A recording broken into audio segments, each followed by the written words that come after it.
सभी को नमस्कार, मेरा नाम अभिषेक है और आप देख रहे हैं एएलपी के लिए बेसिक साइंस और इंजीनियरिंग क्लास, साथ ही साथ ये आरआरबी टेक्नीशियन के लिए भी उतना ही इम्पोर्टेंट क्लास है। आइए, आपको मैं पढ़ा रहा था लीवर एंड सिंपल मशीन्स, जिसकी मैंने थ्योरी भी कंप्लीट करा दी है और आधे क्वेश्चंस भी करा दिए हैं। तो अब आइए पार्ट 2 को भी ख़त्म कर लेते हैं, जहाँ पर आपको मैं प्रीवियस ईयर के क्वेश्चंस करा देता हूँ, जिससे आपकी एक अच्छी समझ विकसित हो जाएगी। आइए करते हैं अपने आज के पहले सवाल को।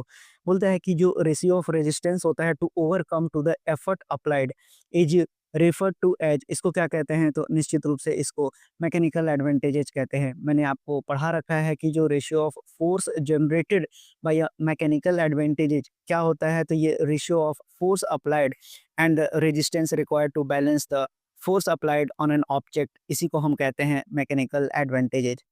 अब आइए बढ़ते हैं अपने अगले क्वेश्चन की ओर। अगला क्वेश्चन आपसे कहता है कि जो work output of a machine है is less than the work input due to the effect of, तो जाहिर सी बात है ऐसा तभी हो सकता है जब वहां पर फ्रिक्शन फोर्स काम करेगा। अब आइए बढ़ते हैं अगले सवाल पे। बोलता है कि जो एफिशिएंसी है सिंपल मशीन का, उसको किसके टर्म में डिटरमाइन किया जाएगा? तो मैंने आपको कई बार समझा रखा है कि जो आपका एफिशिएंसी होता है वो होता है mechanical advantages upon velocity ratio. बढ़ते हैं अगले प्रश्न पे। अगला प्रश्न है, ideal machines are those hypothetical machines which have, तो मैंने पढ़ाने के दौरान आपको कई बार बताया है कि आइडियल मशीन्स किसको बोलते हैं। तो आइडियल मशीन ऐसे मशीन होते हैं जिनमें कोई फ्रिक्शन नहीं होगा। बढ़ते हैं अगले सवाल पर। बोलता है कि आपको वेलोसिटी रेशियो बताना है। आपके पास एक पुली सिस्टम दिया हुआ है और कहता है कि एफिशिएंसी कितना है, 50% का है। अब अगर ये लिफ्ट करता है लोड को 250 न्यूटन का और एफर्ट अप्लाई किया गया है 100 न्यूटन का, तो आपको सवाल अगर आप देखेंगे तो हमको पता है कि एफिशिएंसी दिया गया है। तो एफिशिएंसी क्या होता है? मैकेनिकल एडवांटेजेस और अपॉन वेलोसिटी रेशियो के बराबर ये होता है। अब अगर मैकेनिकल एडवांटेजेस हमको निकालना होगा तो हम क्या करेंगे? तो ये होता है आपका लोड अपॉन एफर्ट। अब आपके पास ये हो गया लोड और ये हो गया आपका एफर्ट। लोड कितना दिया हुआ है? 250 न्यूटन का। और एफर्ट कितना दिया हुआ है? 100 का। काट दीजिए, कितना आ जाएगा? 2.5 आ गया आपका मैकेनिकल एडवांटेजेस। उसी तरह से अब आपको वेलोसिटी रेशियो निकालना पड़ेगा। तो वेलोसिटी रेशियो तो आपसे कहा गया है कि क्वेश्चन में निकाल के बताइए। तो अब इस फॉर्मूला को लगाइए। यहाँ हो गया 50% यानी कि 50/100 और मैकेनिकल एडवांटेजेस 2.5, वेलोसिटी रेशियो आपसे पूछा गया है। तो यहाँ पर से इसको हटाइए और यहाँ पर इसको 10 लाइए, इसको हटाइए और ये हो जाएगा 5 और ये हो जाएगा 5। तो वेलोसिटी रेशियो की वैल्यू कितनी आ जाएगी आपके पास? तो ये आ जाएगा आपके पास 5। इस सवाल का सही उत्तर क्या हो जाएगा? Option number A. अब आइए बढ़ते हैं इस क्वेश्चंस को देखते हैं कि पंप का एफिशिएंसी कितना दिया हुआ है? 50% दिया हुआ है। और वाटर को कितना ये लिफ्ट करता है? 2 टन ऑफ वाटर को लिफ्ट करता है 60 मीटर से 20 मिनट में। तो यानी कि अगर हम देखें तो एफिशिएंसी होता कितना है? तो हमको मालूम है कि जितना हम इनपुट पावर देंगे, पावर के टर्म्स में लिखेंगे तो क्या हो जाएगा? इनपुट पावर कितना देंगे और कितना हमको आउटपुट पावर मिल रहा है, यही दोनों का रेशियो मेरा क्या होता है? एफिशिएंसी होता है। तो हमसे इनपुट पावर सवाल में अब बोला है कि बताइए किलोवाट में कितना होगा? तो हमको एफिशिएंसी तो 50% दिया है, आउटपुट पावर हम निकाल लेंगे। तो हम आउटपुट पावर कैसे निकालेंगे? हमको पावर का सिंपल सा डेफिनिशन कितना पता है कि ये होता है वर्क डन या फिर एनर्जी अपॉन टाइम। तो वर्क डन अपॉन हम टाइम लेंगे, क्यों? क्योंकि हमको दिख रहा है यहाँ पर पोटेंशियल एनर्जी के टर्म में वर्क डन दिया हुआ है। तो हम इसको एनर्जी के फॉर्म में क्या लिख सकते हैं? mgh लिख सकते हैं और अपॉन टाइम लिख सकते हैं। मास कितना दिया हुआ है? 2 टन दिया हुआ है, 10 का पावर 3 से गुना कर देंगे। जी कितना होता है? 9.8 होता है। उसी तरह से अगर हम देखें तो mgh कितना दिया हुआ है? h दिया हुआ है आपको 60 मीटर दिया हुआ है और टाइम दिया हुआ है 20 मिनट, तो हम इसको 60 से गुना करके सेकंड में बदल लेंगे। यहाँ पर आ गया, यहाँ पर 10 आ गया, तो ये हो गया 1 शून्य 2 शून्य और ये हो गया 3 शून्य से ये हो गया गायब। 2 से 2 को हटा देंगे, 6 से 6 को हटा देंगे, तो कितना बच जाएगा आपके पास? तो ये बच गया आपके पास 98। तो आउटपुट पावर ये आपका किस में आ गया? तो आउटपुट पावर ये आ गया आपके पास वाट में। तो ये भी बात याद रखिएगा। तो अब आपसे क्या पूछा गया है? तो अब आपसे पूछा गया है कि एफिशिएंसी 1/2 दिया हुआ है, आउटपुट पावर 98 आ चुका है और इसको हम 1000 से गुना करेंगे, डिवाइड करेंगे तो 10 का पावर -3 ऊपर चला जाएगा और नीचे आ जाएगा आपका इनपुट पावर। और यही आपसे सवाल पूछा गया है। तो इनपुट पावर की वैल्यू कितनी हो जाएगी? तो इनपुट पावर की वैल्यू हो जाएगी 98 दूना कितना होता है? 9, 8 दूना के 16, 9 दूना 18 और 1 19 और डिवाइडेड बाय कितना हो जाएगा? 1000 हो जाएगा। तो ये हो जाएगा आपका किलोवाट में, तो यानी कि 1.96 किलोवाट, यानी कि यहाँ पर इसने, अगर हम आंसर को देखेंगे तो ये 2 किलोवाट इसका सही उत्तर होना चाहिए। तो ऑप्शन नंबर ए इस सवाल का बिल्कुल सही उत्तर होगा। अब आइए बढ़ते हैं अपने अगले क्वेश्चन पे। बोलता है कि मैकेनिकल एडवांटेजेस की वैल्यू कितनी दी हुई है 40, और जो वेलोसिटी रेशियो है वो दिया हुआ है 50, तो एफिशिएंसी कितना हो जाएगा 40/50। परसेंटेज में बोला है 100 से गुना कर दीजिए, 2 आ गया, यानी कि 80% इस सवाल का सही उत्तर हो जाएगा ऑप्शन नंबर ए। बढ़ते हैं अपने अगले सवाल पर। तो अगला सवाल बोला है कि scissor belong to the category of simple machines called the lever, it is a first class lever because, क्योंकि फर्स्ट क्लास लीवर का मैंने आपको सिंपल डेफिनेशन बता रखा है कि लोड और एफर्ट के बीच में फलक्रम होता है, ऑप्शन नंबर ए। आइए बढ़ते हैं अपने अगले क्वेश्चन पे। तो अगला क्वेश्चन अच्छा क्वेश्चन है, आपको एग्जाम में गलत हो सकता है, जान लीजिए। जो द गोंदनानी, गोंदनानी का मतलब होता है जिसमें गोंद भरा होता है, group ox is made in the shape of a cone because. पहले समझते हैं थोड़ा-सा कोन के बारे में। तो देखिए ये आपका कोन हो गया, अगर मैं ढंग से बना दूँ इसको पूरा का पूरा, तो देखिए, आपको समझना पड़ेगा कि कोन का जो सीजी होता है, अगर मैं इसके सेंटर ऑफ ग्रेविटी की बात करूँ, तो अगर मेरा कोन का हाइट, अगर आप देख रहे हैं कि अगर ये हाइट एच पर है और इसके अगर मैं सीजी की बात करता हूँ, तो सीजी जो इसका होता है सेंटर ऑफ ग्रेविटी, वो कितनी दूरी पर होता है? तो ये h/4 दूरी पर होता है, कहाँ से? नीचे से। तो यानी कि जो ऊपर से अगर इसके हाइट को देखा जाए, तो ये काफ़ी नीचे की ओर होता है। मतलब जो सेंटर ऑफ ग्रेविटी है वो काफ़ी नीचे की ओर होता है, और जब सेंटर ऑफ ग्रेविटी नीचे की ओर होता है तो इससे ये स्थिर रहता है, और ये डिज़ाइन जो है पलटने से रोकता है। इसीलिए ऐसा कंटेनर ज़रूरी है जिसमें गोंद भरना है, नहीं तो बार-बार गिर जाएगा तो सब जगह आपको चिपचिपापन हो जाएगा। इसलिए इसका जो डिज़ाइन है इस तरह से बनाया जाता है, और सेंटर ऑफ ग्रेविटी इसका काफ़ी नीचे होता है जिससे कि वो गिरता नहीं है। अब आइए बढ़ते हैं अपने अगले क्वेश्चन पे। बोलता है कि जो centre of gravity of the circle है, वो कहाँ पर होगा? तो सेंटर ऑफ सर्कल होगा। अगले सवाल पे बढ़ते हैं, गलत सवाल है। अगले सवाल पे पढ़ते हैं कि the lever for which the mechanical advantages is always less than 1 कब होता है? जब एफर्ट फुलक्रम और लोड के बीच में होता है, यानी कि ऑप्शन नंबर सी। अब बढ़ते हैं अगले सवाल पर। अगला सवाल आपसे बोला है कि मैकेनिकल एडवांटेजेस लोड और एफर्ट कैसे रिलेटेड हैं, तो आपको पता होगा कि जो आपका मैकेनिकल एडवांटेजेज है वो लोड अपॉन एफर्ट होता है। तो मैकेनिकल एडवांटेजेज इनटू एफर्ट बराबर लोड हो जाएगा, यानी ऑप्शन नंबर बी इस सवाल का सही उत्तर हो जाएगा।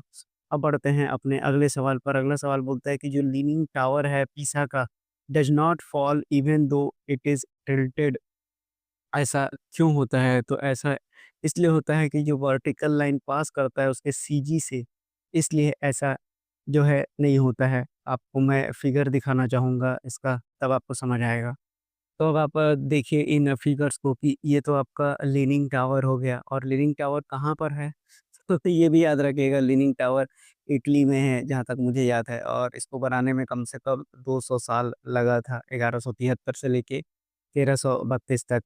तो इंजीनियरिंग मार्वल है ये। अब देखिए मैंने आपको बताया कि जो इसका वर्टिकल लाइन पास होना चाहिए सेंटर ऑफ ग्रेविटी, वो उसके बेस से पास होना चाहिए।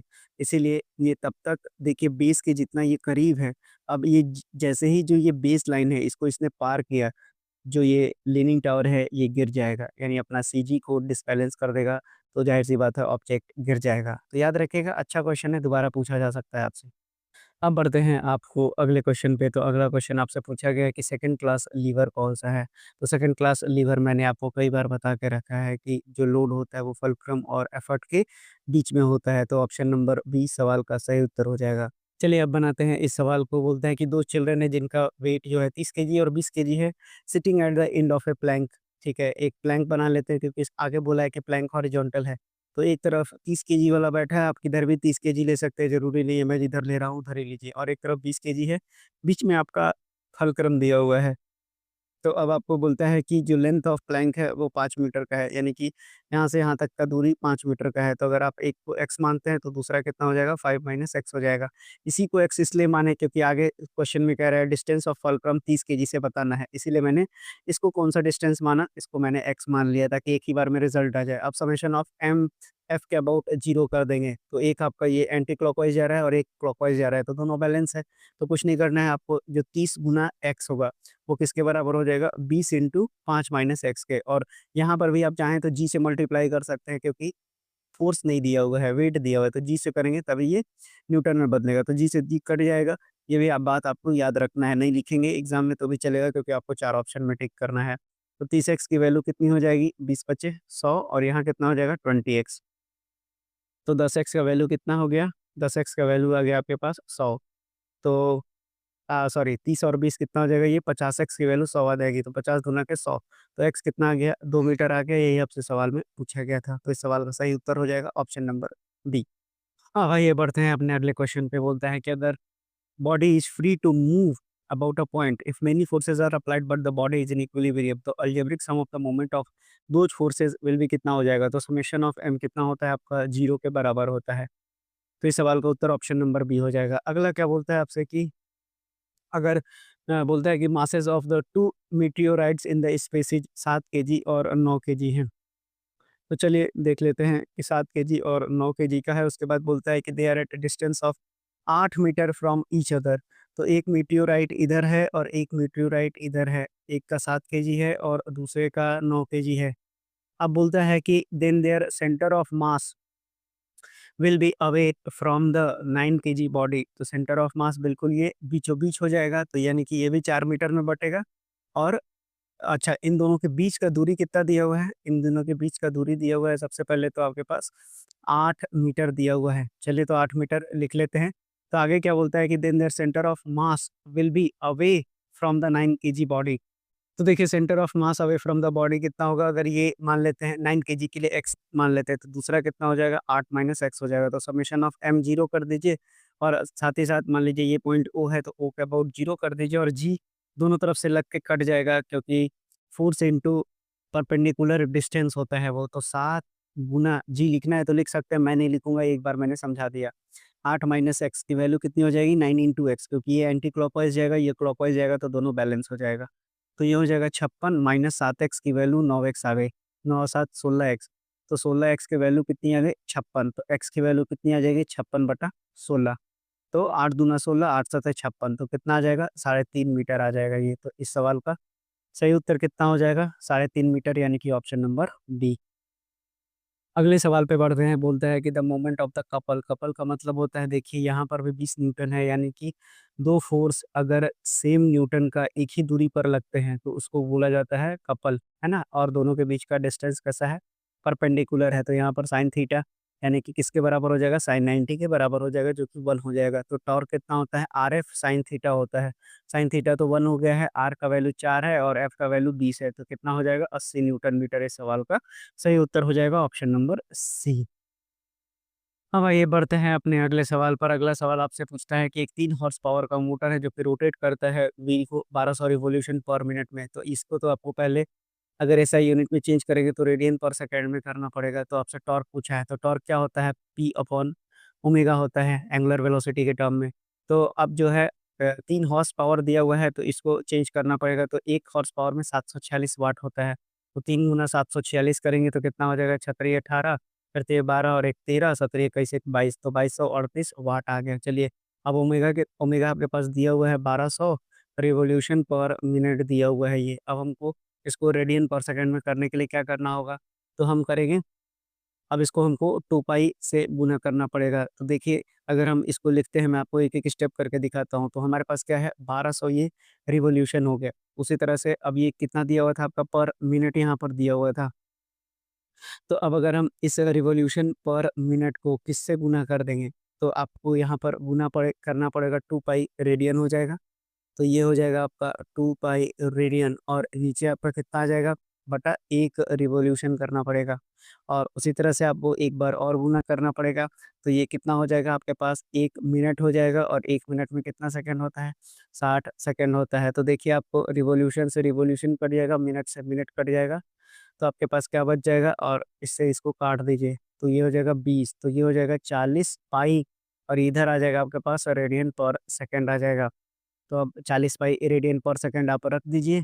तो ये अब आप यहाँ पर पुट अप कीजिए तो टाउ का वैल्यू कितना हो जाएगा? पावर दिया हुआ 2238 और नीचे रख दीजिए 40 और पाई की वैल्यू आपको कितना लेना पड़ेगा? 22/7 ले लीजिए। तो ये हो जाएगा 22 और यहाँ आ जाएगा 7। अब आप इसको कैलकुलेट कीजिएगा तो लगभग 17.86 न्यूटन मीटर आएगा, जो कि 18 न्यूटन आपका लगभग आंसर हो जाएगा। तो देखिए ये था आपका लीवर एंड सिंपल मशीन यहाँ पर आपका ख़त्म हो जाता है। अब हम लोग अगली क्लास में देखेंगे अगले नए यूनिट के साथ।